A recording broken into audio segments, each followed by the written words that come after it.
What would you do if you had only one meal left, and a stranger walked in, starving and soaked from the rain, begging for food? Would you give it away? She did. Ellie Carter was a broke waitress in a dying town. No savings, no future barely hanging on. But one stormy night, she handed her last plate of food to a man she didn't know, and walked away hungry. She never imagined that same man would come back, not in rags, but in a suit, not for a meal, but to change her life.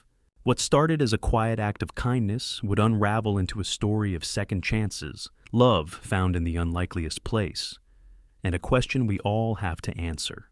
When the world gives you nothing, do you still choose to give? The rain pelted the windshield like 1,000 tiny fists, and the glow of the neon diner sign flickered against the stormy night like a dying heartbeat. Out in the middle of nowhere, off a forgotten highway in West Virginia, Sonny's 24-hour grill stood like a stubborn survivor, a place where the coffee was always hot and the stories were always unfinished. Inside, the place was nearly empty. One tired trucker sat in the back booth, nursing a lukewarm refill, the faint buzz of country music humming from the wall-mounted radio. The linoleum floor squeaked every time the wind howled, and the door groaned on its hinges. Behind the counter was Ellie Carter. 26, thin from stress, her dark curls tied back, her apron stained from a 12-hour shift. She wiped down a cracked countertop with muscle memory, her body aching and her soul even more so. She hadn't eaten since breakfast, and that was just a granola bar. Then it happened. The bell above the door jingled sharply. A gust of wind and rain whipped in, scattering a few napkins off a table. A man stood in the doorway, soaked to the bone, hair matted to his forehead, coat torn at the shoulder. His boots were caked in mud, and his eyes looked hollow, haunted, lost. Ellie froze instinctively on guard. Strangers this late. Out here, never a good sign. But the man didn't move aggressively. In fact, he didn't move at all. Just stood there trembling slightly, like it took every ounce of strength just to stay upright. Slowly he stepped forward and approached the counter. His voice was a rasp barely audible over the rain slamming the roof. I don't have any money, but I haven't eaten in days. I can pay you back. I swear. Just something to eat. Anything. Ellie clenched the rag in her hands. She knew that tone. She'd lived that tone. She looked toward the kitchen window. The last plate of food, mashed potatoes, eggs, and bacon, wasn't for sale. It was hers. Her dinner. Her only meal today. But then she looked at him. The way his eyes flicked toward the plate like a starved animal. The way his shoulders curled inward like someone used to hearing no. And in that moment, something shifted. Without a word, Ellie reached under the heat lamp and placed the plate in front of him. "Eat," she said softly. The man blinked like he didn't believe her. His hands shook as he picked up the fork. The first bite was slow, then another, and suddenly the food disappeared. It was devoured with the desperation of someone who hadn't tasted kindness, or food, in days. Ellie watched in silence, her stomach aching, but her heart strangely calm. She didn't know who he was, didn't ask. But as the wind howled and the storm raged outside, something told her this moment would echo far beyond this night.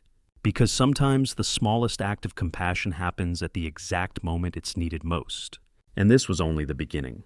The door clicked shut behind her with a dull thud, and for a second, Ellie Carter just stood there, drenched, exhausted, and overwhelmed. The storm had followed her all the way home, and so had the gnawing hunger in her gut. The meal she gave away still lingering in her mind. She didn't regret it, not even for a second. But now the reality of her own life came crashing back like a flood. Her apartment was a box carved out of a crumbling building on the wrong side of Charleston. A flickering hallway bulb lit the peeling green paint and creaky floorboards as she walked to her door, unlocked it, and stepped into a world too small for dreams. Inside, the heat barely worked.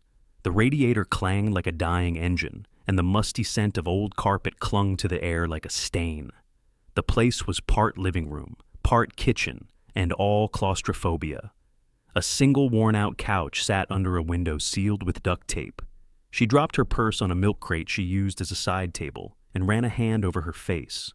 From the couch, a soft voice called out, "Ellie." Her heart softened. Grace, her mother, frail bundled beneath layers of blankets, looked up with tired eyes.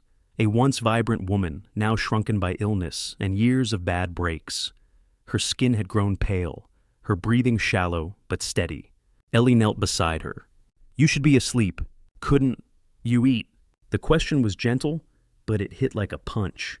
Ellie gave a quiet nod and forced a lie through her smile. "Yeah, I did. Don't worry about me." Grace reached for her hand, her fingers as thin as twigs still warm with love. "You always give too much of yourself, baby. You can't pour from an empty cup." Ellie swallowed the lump in her throat and smiled. "Then I'll just have to find a bigger cup." But even as she joked, she could feel the truth pressing against her like the walls of this tiny apartment. There wasn't much left of her to give. She stood and walked to the kitchen and opened her wallet. One crumpled dollar bill. That's it. She turned to the cabinet and pulled out a small amber pill bottle. Her mother's medication. She shook it gently. 4 pills. She needed at least 20 more to get through the next week. The pharmacy wouldn't refill without full payment. 18's 99, and payday was still 5 days away. A knock broke the silence. She tensed. When she opened the door, Mr. Watkins, her landlord, stood there. Jacket damp from the rain expression, stone cold. "Ellie, it's the 4th. Rent was due on the 1st. "I know, You said that last month. Look, I've been patient, but if you don't have it by Friday, I'll have to give notice." He didn't wait for a response, just turned and disappeared down the stairs. Ellie stood in the doorway, stunned. Thunder cracked above her.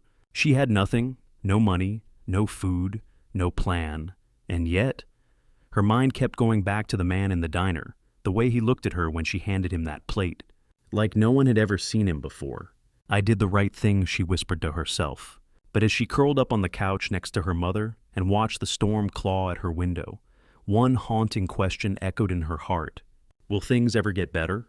The morning sun filtered weakly through the grimy blinds of Ellie's apartment, casting pale streaks of light across the cluttered kitchen table. She stirred a spoon through a chipped mug of instant coffee, not to drink it, but just for the warmth against her fingers. It had been a week since that night at the diner. A week since she gave away her only dinner to a stranger who looked like he hadn't been seen in years. She hadn't seen him since, and truth be told, she never expected to. The days blurred together, back-to-back shifts, sleepless nights calculating how many pills her mom could skip without spiraling. Hope wasn't something Ellie allowed herself anymore. It felt dangerous, like it might burn her if she got too close. So, when Betty, the diner owner, called out her name during the lull between the breakfast and lunch rush, waving a thick cream-colored envelope in her hand, Ellie barely looked up. "Ellie, this came for you." "For me?" she asked, brow furrowed. "No return address. Fancy paper, though." Ellie wiped her hands on her apron and took the envelope. It was heavier than it looked. Expensive. The kind of thing people with manicured hands sent to each other. Her name was written in bold, clean script. Her stomach twisted. She opened it slowly. Inside was a one-way plane ticket to Los Angeles and a single handwritten note. "I told you I wouldn't forget. Come to this address." Ellie's hands shook. The air around her seemed to still. Her first thought, is this a scam? Her second, is this real? She looked at the plane ticket again. Departure tomorrow morning. Los Angeles? She had never left West Virginia, never flown anywhere. She couldn't even afford a bus ride across town. Betty noticed the look on her face. "Everything all right, hon?" Ellie nodded slowly, folding the ticket and slipping it back into the envelope. "Yeah, just surprised, that's all." But her mind was spinning. Why would he do this? Why now? Why her? She didn't even know his name. Just a letter. She thought about her mom, about the final few pills on the counter, about the eviction notice that would come in just 2 days, about the ceiling stain that had grown into the shape of a noose. And suddenly it didn't feel so crazy. In fact, it felt like the only shot she had. That night after her shift, she packed a small duffel bag, 3 shirts, a pair of jeans, and her mother's photograph. She left a note for Betty explaining everything, and another for her mom, promising she'd send money as soon as she could. When morning came, Ellie stood at the boarding gate, staring through the terminal window at the plane outside. Her heart thundered with fear. But beneath that fear was a flicker of something she hadn't felt in years. Hope. Maybe this wasn't just a ticket to California. Maybe it was a ticket to a life she hadn't dared to believe in. The taxi slowed to a crawl as it turned onto a private road, flanked by sculpted hedges and tall wrought iron gates. Ellie leaned forward, her forehead nearly touching the window, as she tried to process what she was seeing. Beyond the gates, outlined in gold lettering, was the name Kingsley Estate. The cab driver whistled low under his breath. "You sure you got the right address, miss?" Ellie glanced down at the note in her hand. Same street, same number, same signature R. "I guess I'll find out." The gates opened with a low mechanical hum, and the car eased forward onto a perfectly paved driveway that curved through lush gardens and ended at the foot of a sprawling white mansion. Every window sparkled in the California sun. An infinity pool shimmered beyond the house, overlooking the Los Angeles skyline. Ellie's breath caught in her throat. This was another world. She stepped out onto the gravel driveway, her worn sneakers crunching against the stone. Her old duffel bag looked absurd against the pristine luxury surrounding her. Before she could knock, the massive double doors opened, revealing a sharply dressed older man with silver hair and a neutral expression. "Miss Carter, Mr. Kingsley is expecting you." He turned without waiting for a reply, and Ellie followed, her heart pounding so loudly she could hear it in her ears. The interior was even more stunning. Marble floors, glass walls, a chandelier that looked like it belonged in a palace. Every inch of this place screamed power, wealth, and distance from everything Ellie had ever known. They entered a sunlit sitting room, and there he was. The man from the diner, but this wasn't the same person who had stumbled in, half frozen and starving. He was seated comfortably on a modern leather couch, wearing a crisp navy shirt and tailored slacks. Clean-shaven, hair neatly styled, confident, composed. Nothing like the hollow-eyed stranger she had fed one rainy night. He stood. "Ellie." Her mouth went dry. "What the hell is going on?" A faint sheepish smile touched his lips. "I owe you an explanation." He gestured for her to sit. She hesitated, then lowered herself into the plush couch across from him, clutching her bag tightly. "My full name is Reed Kingsley," he said, "founder and CEO of Kingsley Dynamics." Ellie blinked. She'd heard that name. Everyone had tech mogul, self-made billionaire, magazine covers, interviews, a legend in Silicon Valley. But years ago, Reed continued, "I wasn't that man. I was homeless, broke, lost, sleeping in bus stations, eating out of dumpsters." He looked away, his voice dropping. "I lost everything, my job, my home, my dignity, and then one day someone helped me, gave me a shot, and it changed my life." He looked at her now, his eyes softer. "That night at the diner, I didn't plan it. I just needed a meal. I didn't even think you'd say yes." "I didn't do anything special," Ellie whispered. "I just gave you food." "You gave me dignity," he said, "and I never forgot it." Silence settled between them. Then Reed leaned forward, elbows on his knees. "I want to repay your kindness. I want to offer you a chance to start again, the way someone once did for me." Ellie's heart pounded in her chest. Was this real? And more importantly, could she dare to believe it? Ellie stood in the elevator, her knuckles white as she clutched her bag, watching the digital numbers climb. Floor 18, floor 19, floor 20. Her reflection stared back at her from the polished stainless steel, nervous eyes, hair pulled back too tight, blouse one size too big. She didn't look like someone who belonged in a corporate tower. The doors opened with a soft ding. This was Kingsley Dynamics, one of the fastest growing tech firms in the country. And somehow, she was about to walk into it.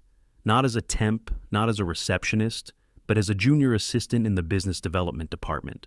A real job, a real paycheck, all arranged by Reed Kingsley. He had been clear the day before. "This isn't a handout, Ellie. It's an opportunity. You've earned more than the life you were given. Now, it's time to take it." The office floor buzzed with sharp heels and low murmurs. Sleek glass walls, minimalist furniture, designer suits. Ellie took a breath and stepped inside. By lunch, she already felt like she was drowning. Everyone seemed to speak in a language she didn't understand. KPIs, ROIs, vertical scaling. She nodded through conversations, wrote notes she didn't know how to decode, and smiled through every awkward introduction. She caught the glances. She saw the whispers. Two women by the water cooler tilted their heads when she passed. "That's her." The waitress Reed brought in. "Wow." The weight of their judgment clung to her like a second skin. That night in the guest room of Reed's mansion, Ellie sat on the floor with a notebook in her lap and a YouTube tutorial playing on her phone, Business Strategy 101. She scribbled, furiously desperate to absorb anything. She wasn't going to quit. Not now. The next day was no better. She messed up the formatting on a proposal, stumbled through a client meeting, and nearly cried in the elevator. But she stayed late again. And the next night, and the next. Reed passed by one evening as she sat alone under fluorescent lights, flipping through a printed report. Eyes red. "You're still here." "Trying to figure out what EBITDA actually means," she muttered. He smiled, placing a protein bar on her desk. "You'll get it. You're tougher than you think. They don't want me here. They don't know you yet. I don't know me yet." Reed paused, then said something she would carry with her for the rest of her life. "You don't have to be perfect to belong. You just have to show up for yourself. Every day." The next morning, Ellie did just that. She asked more questions. She watched, listened, learned. She found a rhythm even if it wasn't perfect. There were setbacks, sure, but slowly, painfully, she began to feel capable. 3 weeks later, she caught the same women from the water cooler watching her during a presentation. But this time, they weren't smirking. They were listening. 3 months. That's how long it had been since Ellie first walked through the glass doors of Kingsley Dynamics with trembling hands and a heart full of doubt. And now, she was still here, still standing, still learning, and slowly changing. The early mornings were brutal, the late nights endless. She lived in two worlds, polished corporate offices by day, self-taught crash courses by night. Her bedroom floor was littered with notebooks, sticky notes, and diagrams she'd drawn to understand basic economics. Google had become her best friend Excel, her newest nemesis. But progress was happening. One afternoon during a marketing strategy meeting, the director stumbled over a question about emerging demographics. Ellie raised her hand. "Actually, I think we're missing a growing audience. Gen Z consumers who prioritize transparency. They're not just buying a product, they're buying a mission." The room fell silent. Then the director nodded. "That's a very good point." For the first time, Ellie didn't shrink into her chair. She sat straighter. She felt the shift. Not just in how they saw her, but in how she saw herself. Still, the whispers didn't disappear completely. She's Kingsley's project, charity hire. But Ellie no longer let them sink in. She had work to do, a mother to support, a future to claim. At home, if one could call a guest suite in a billionaire's mansion home, Reed continued to support her, but from a respectful distance. He never pushed, never hovered. But sometimes their paths crossed late at night in the kitchen, both nursing leftover takeout or microwave tea. One night, Ellie found him there, leaning against the counter, sleeves rolled up, tie gone. "Long day?" he asked. She nodded, sliding onto a stool.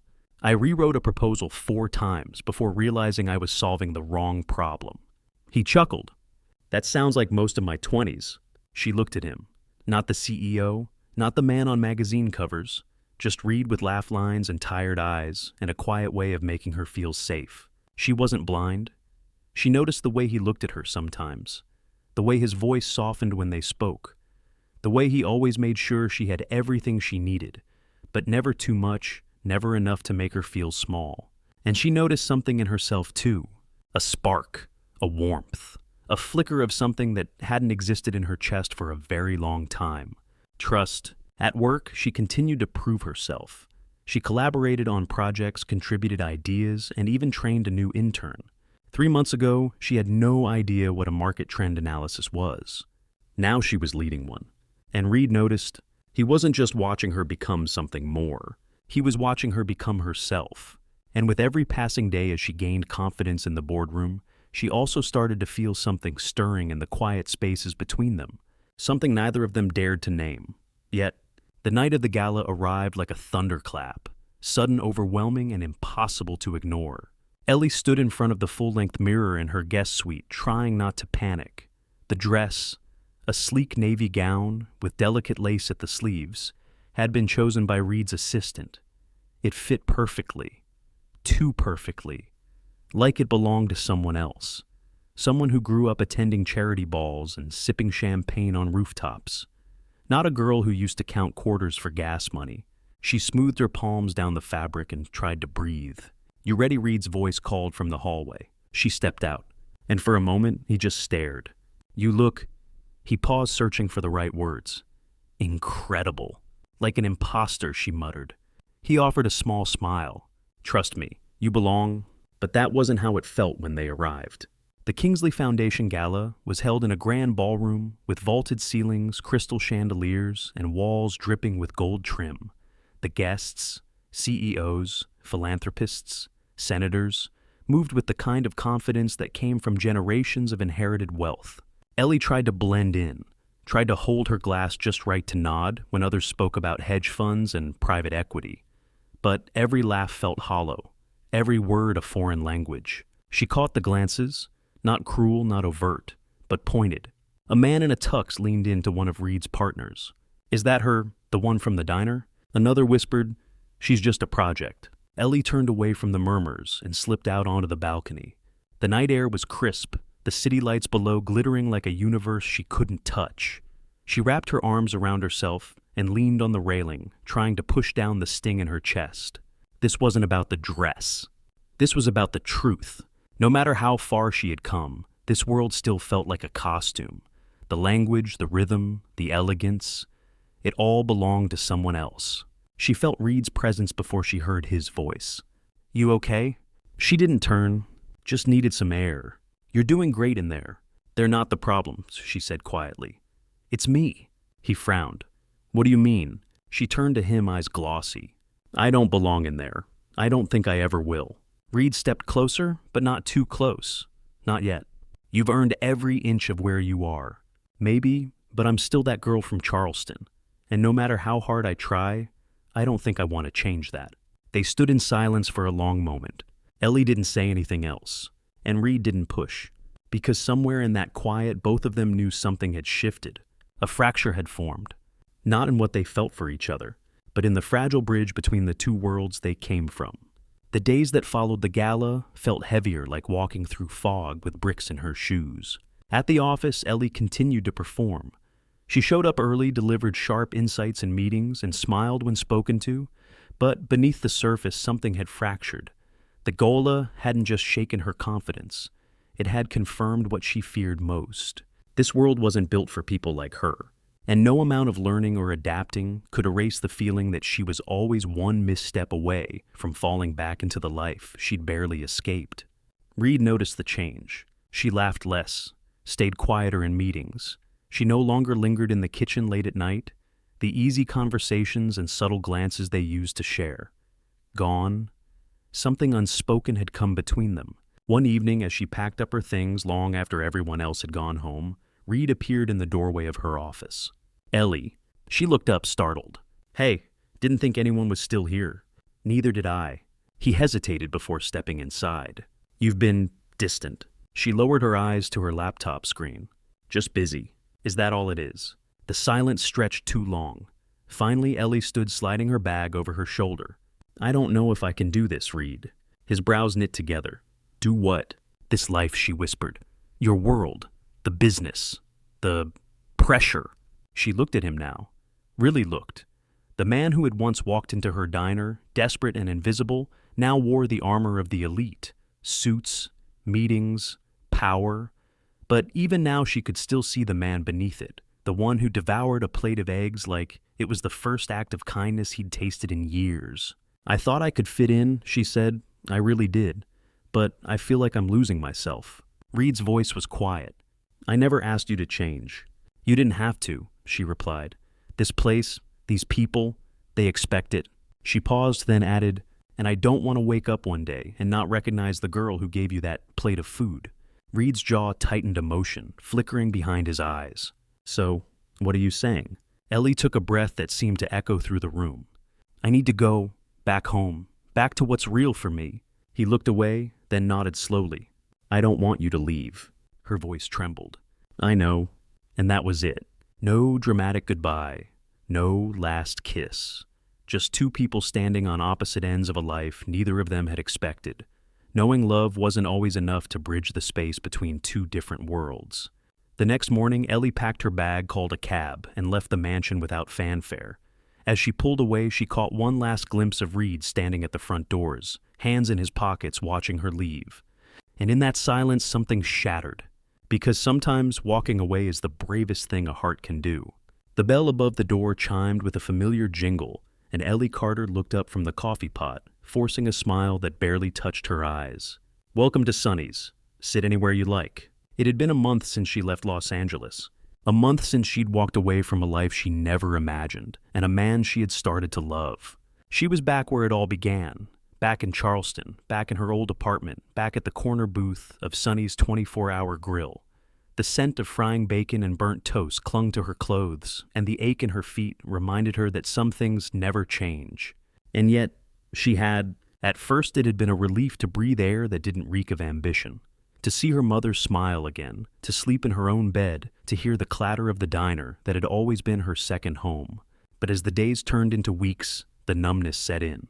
She poured coffee, took orders, wiped counters. And every night when the world quieted down, she found herself reaching for something that wasn't there. She missed the challenge, the thrill of learning something new, the quiet encouragement in Reed's voice. But most of all, she missed him. Not the billionaire, not the CEO, him, the man who saw her when no one else did.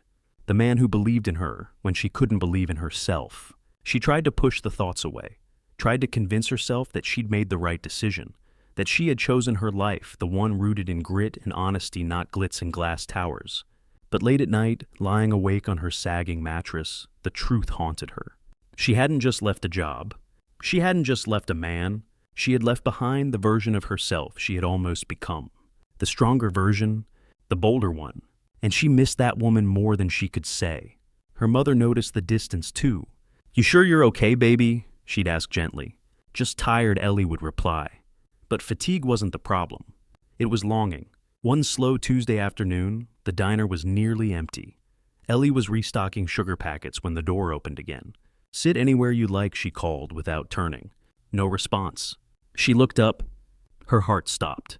Standing in the doorway in worn jeans and a simple button-down shirt, no Rolex, no assistant, no aura of power, was Reed Kingsley. He looked ordinary. He looked like her world. For a long moment, they just stared at each other, frozen. Then slowly Reed took a step forward. "Hi." Her throat tightened. "What are you doing here?" He swallowed hard. "Looking for you." The clatter of plates, the soft hiss of the coffee machine, and the country song humming through the overhead speakers all seemed to fade into the background. Ellie Carter stood still behind the counter, her hand gripping a menu she no longer remembered picking up.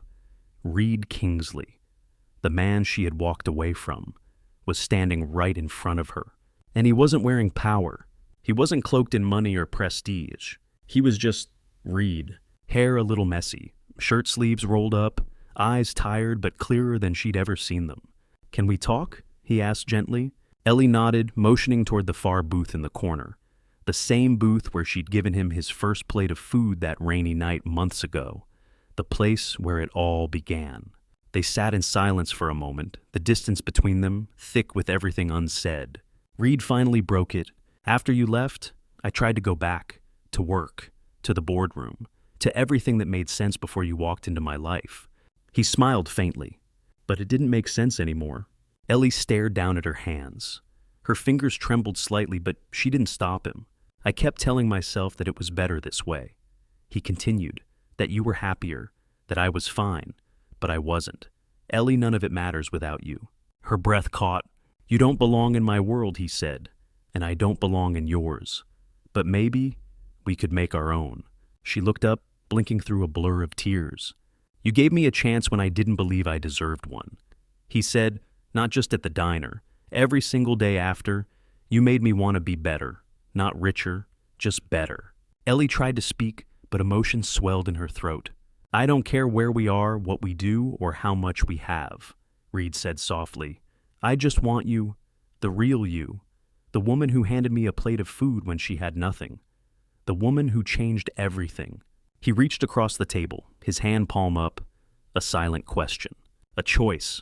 Ellie stared at it. So much had happened, so many days spent doubting herself, so many nights spent wondering what could have been. But now sitting across from the man who saw her, not as a project or a mistake, but as home. She knew exactly what to do. With trembling fingers, she reached out and laced her hand into his. The moment their hands touched, something in her settled. Not fireworks, not sparks, just peace. The kind of peace that came when two broken pieces finally found a way to fit. Neither of them spoke. They didn't have to, because this time they weren't starting over. They were starting together. That evening, as the sun dipped low over Charleston, painting the sky in strokes of amber and rose, Ellie and Reed walked together along the quiet streets near her apartment. They didn't talk much. They didn't need to. There was a comfort in the silence, the kind that only came when two hearts were finally beating in rhythm. The world around them didn't change. The diner was still small. Her apartment was still cramped. The sidewalks still cracked beneath their feet. But Ellie no longer felt trapped in her life. She no longer felt like she was surviving in a world that refused to see her. For the first time in what felt like forever, she felt chosen. Not for a job, not for a role, not for convenience, but for who she was. They stopped at her doorstep. The air was still. The wind had quieted. Reed turned to her. "I'm not going anywhere," he said. "Not this time." She smiled, tired and hopeful all at once. "Good," she whispered, "because I'm done running." There was no grand speech, no cinematic kiss. Just two people who had already lost and found each other once, and weren't going to let go again. In the weeks that followed, Reed rented a small home in Charleston, away from the cameras, the conferences, and the corporate grind. He took meetings remotely, scaled back his role, and started building something more than just a tech empire. He started building a life. Together they found rhythm in the ordinary. Grocery shopping, coffee dates, late-night walks with Ellie's mom, who instantly adored him. Reed still wore a suit from time to time, but more often he wore jeans and a t-shirt, pushing a cart beside Ellie in the grocery store, holding her hand without shame or hesitation. They laughed, they argued, they made plans, not dreams of yachts or islands, but of belonging, of realness, of love, because in the end, Ellie hadn't chosen a world of wealth, or walked away from it. She had chosen herself, and Reed had chosen her too. So often we believe the biggest moments of our lives will come with fanfare, with fireworks, flashing lights, or headlines. But sometimes they arrive quietly. Sometimes it's a plate of food passed across a counter, a handwritten note in a thick envelope, a plane ticket to the unknown, or a man returning not with diamonds or promises, but with humility and the courage to say none of it matters without you. Ellie Carter's story reminds us that the line between struggle and success is razor thin, and sometimes the only thing that separates them is a single act of kindness. She didn't give with expectations. She didn't help for glory. She saw someone hungry, and she fed him. That's it. But that choice rippled. It became a turning point not just for him, but for her. Because when kindness is given freely, it finds its way back, sometimes in the form of opportunity, sometimes in the shape of love, and sometimes as the very thing we didn't know we were missing: belonging. Reed and Ellie didn't fall in love in a ballroom or across some glamorous skyline. They found each other in the mess of real life, in doubt, in second chances, in shared silences. Their story isn't about a billionaire rescuing a woman, or a woman saving a man. It's about two broken people choosing each other, even when the world told them they didn't fit. And if you take anything from their story, let it be this: the smallest thing you do for someone today could change the course of both your lives tomorrow. So, be kind, stay open, don't be afraid to choose love, even when it terrifies you. Because sometimes everything changes in the most unexpected places, like a stormy night, at a quiet little diner, where someone chooses hope over fear, and that makes all the difference.